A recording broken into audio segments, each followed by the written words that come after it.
Le produit, ça concerne tout le monde. On se pose la question si je suis un Ouais, Scrum ouais. Master, un coach, que ça m'intéresse. Ouais.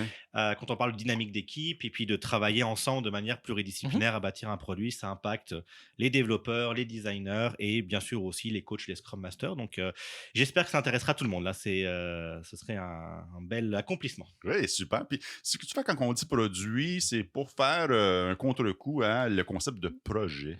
Ouais. C'est quoi la différence?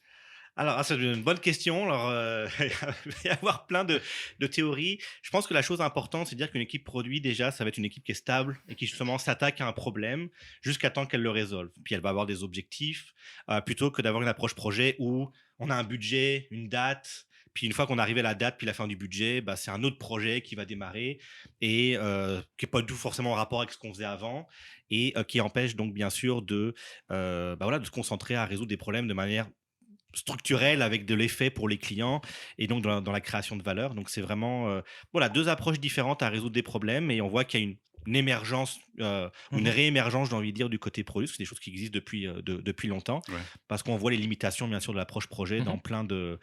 plein d'initiatives d'innovation, très clairement. Oui. Puis tu fais mention de la réémergence.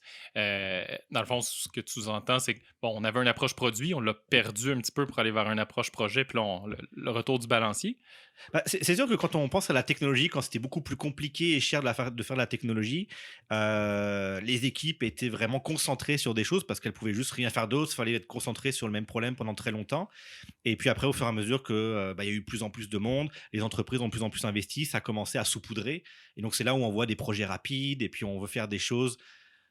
On veut être agile, je m'excuse, là, quand on est dans le buzzword Mhm. dans le mauvais sens du terme, on veut être agile, on fait des choses, pas en profondeur, on passe à autre chose, puis on regarde jamais si on a vraiment des résultats, puis si on livre de la valeur pour nos clients et nos utilisateurs. Ouais.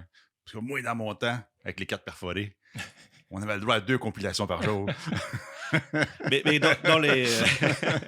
Là, c'est à force déjà de se poser des questions, est-ce que je fais la bonne affaire ou pas?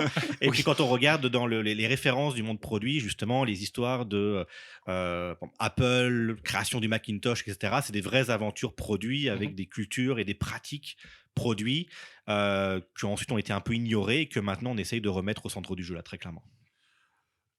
Pour les gens qui écoutent, si vous êtes dans le domaine de la sécurité, c'est dans le domaine de la data pure, partez pas tout de suite. Restez avec nous 2 minutes.